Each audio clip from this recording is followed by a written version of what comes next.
Hello everyone, and welcome back to Zorro's Loft. I apologize for not making a video in, well, about a year actually. I moved to Texas, PCS to Fort Cavazos, formerly Fort Hood, living in Killeen, Texas. So as you can see, I'm in a completely different environment now. I'll give you guys an outside shot. It's kind of nighttime already over here, but I got my breeding set up here. And then I have my young birds I already weaned. This is my first round. That will be going off to a couple fraternity races. Get a little zooming on them. I just finished scraping and giving them fresh new wood pellets. In a later video, I'll actually start highlighting all of my breeding pairs.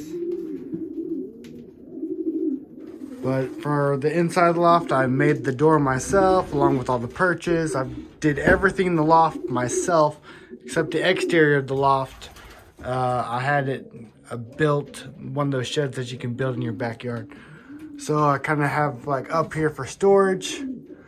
I have these little fans that are solar powered, so when the sun is out, they're on.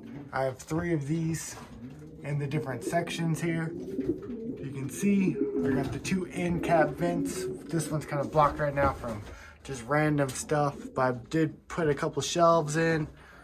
I have my picture box that is kind of just acting as a shelf as well. And then of course I got my grit right back here. I got feed. I'm using pellets as well. My scrapers hung up, and I have these lights already in here. So I have them on a timer. It's actually 24-hour light. I have the natural light during the day, and then these turn on right before it gets dark and after sunlight. Got a little light switch though, so I could actually flip the light switch off and kill the lights.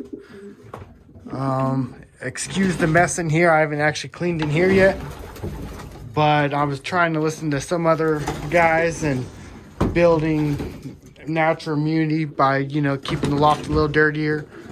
But I have 12 actual breeding boxes, and then I kind of have some makeshift boxes I threw together at the bottom. We had a cold spill, so I ended up buying these little heater pad things, and have an extension cord ran up there to keep it plugged in. But here's a look at some of my breeders. Right there is the sire to my last year's any off-color bird over at Sooner Challenge. And that's actually the dam over here. I have her paired up to my money winner that Mike Amico bred for me at Sooner Challenge. It was 9th at the 350, well no, 325, and it was 8th at the 416. So I paired her up with him, and their first round was amazing. I mean, they're both cocks, the young birds, but they were the 2 highest rating out of all my young birds.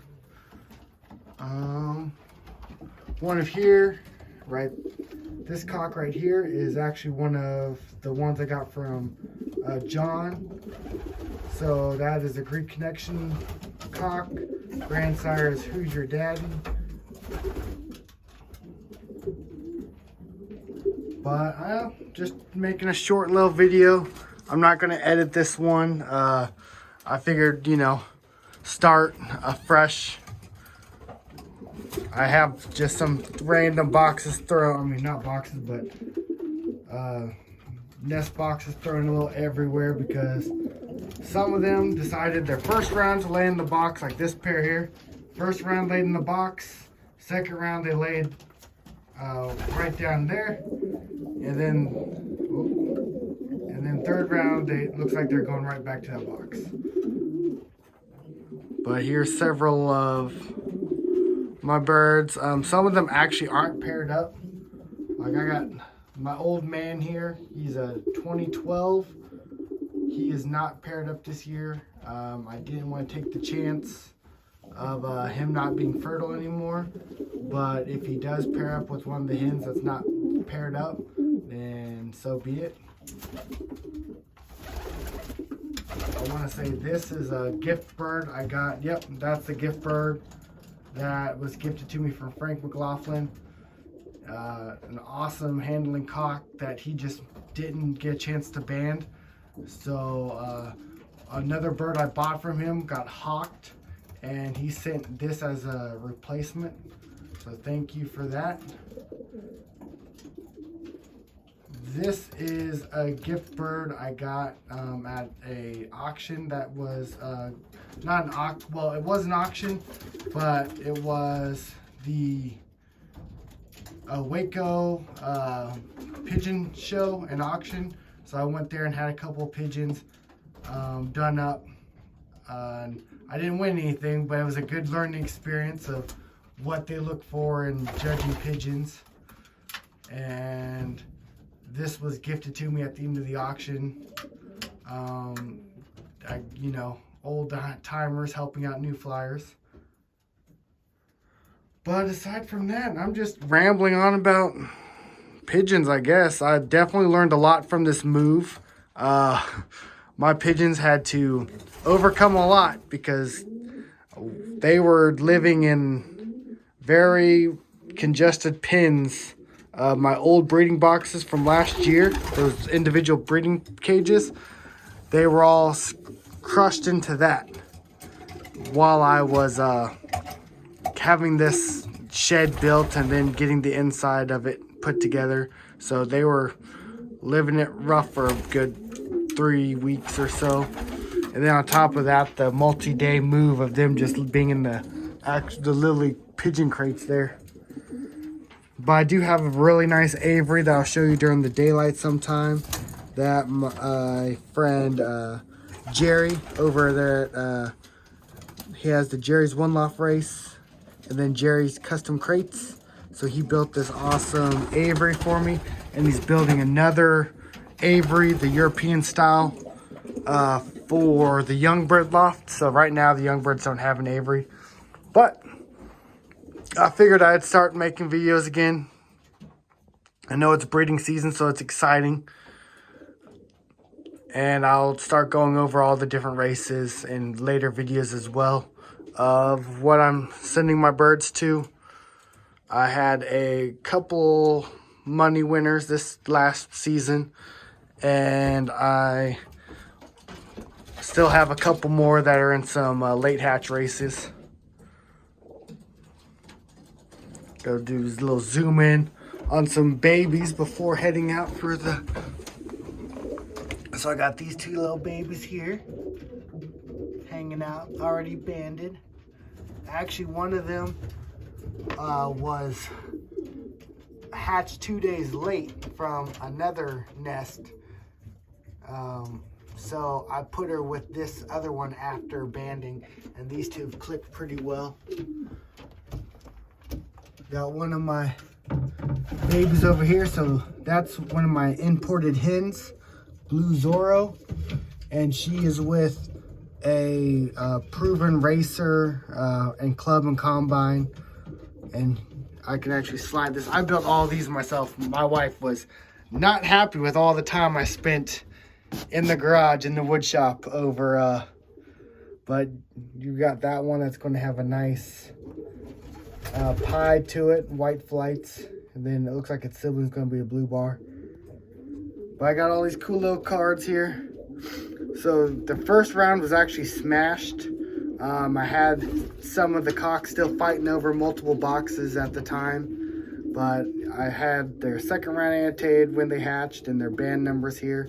So I do have my custom bands this year, Zorro, and then of course it has this the cock, the hen, and then their standard breeding cards.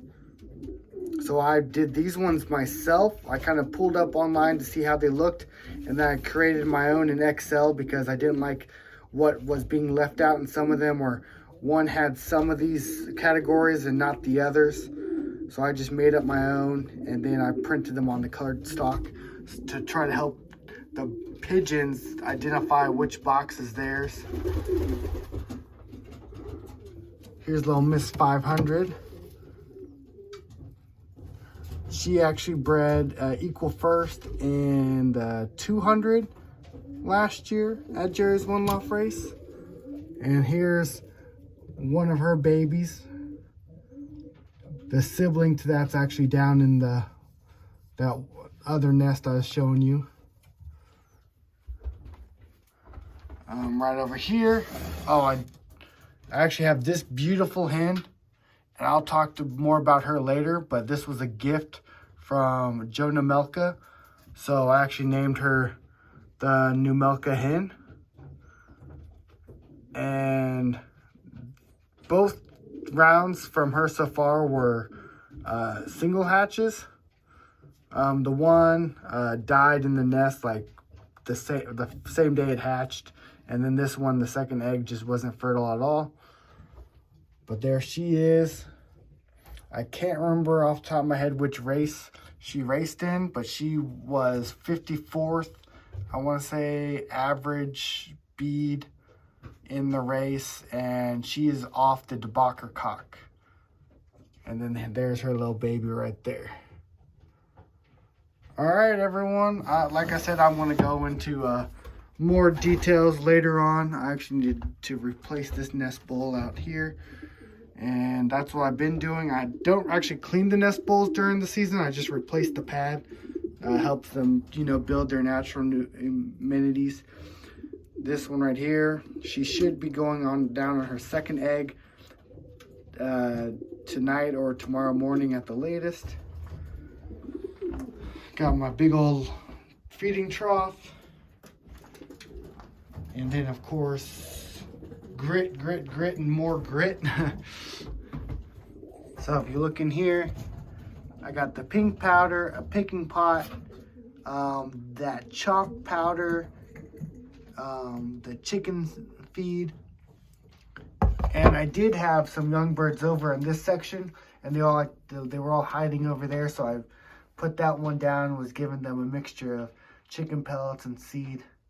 Just, pick at their choosing. But that's it. Oh, and I've been using the Primalac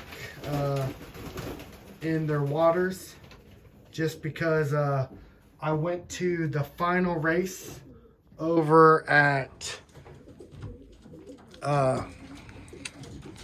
Texas Dash for Cash, and I entered into several of the door prize pools, where you buy the tickets, and my number was drawn a few different times, and so I was able to win several, three things with this big Primalac. Of course, I use the flaxseed oil here. Got a big old gallon jug of it from Tractor Supply, and then the red cell also from Tractor Supply. I picked up the minerals and these picking pots when I was at Texas Dash for Cash because Seagulls was there, and so I pre-ordered in advance to save on the shipping. And I also got another bag of the all mixed grit. So this one I ordered from Chewy, but I have another bag in the garage that's like very similar, mixed with the shells and everything mixed together. But it's awesome when you save on shipping. So another little shot of the young birds, and you can see like I have the windows. I have this nice little sliding rail system. I thought about it after the fact because I'm using the wood pellets. I'm going to do it on those other doors that are kind of just mixed shift at the time. Like you can see the difference. This one I spent the time and built while I had all the birds in. Nice sliding door. But I need to put a track at the bottom. And so I'm going to cut more of the door off and put like a 2x3 and have it tracked in. So that way the pellets won't get out of the loft itself. This is actually these young birds' first night here inside this, and it looks like they're all going to be in that corner. But several of these were all over this other one. They were out in the aviary enjoying everything. But a lot of these are going to be getting shipped off next week to OCC Futurity, and then I have a couple other races that I'm looking at shipping to early on. I found that a lot of my birds in one loft races do better the later I ship, because you know they all train at the same time. So shipping early, I found those ones that actually get lost and never settle to the loft. But that's just my 2 cents on what I've learned. All right, everyone, thanks for tuning in. Please like and subscribe to the video if you haven't done so already. And I promise I'll start making more consistent content. All right, stay humble and kind.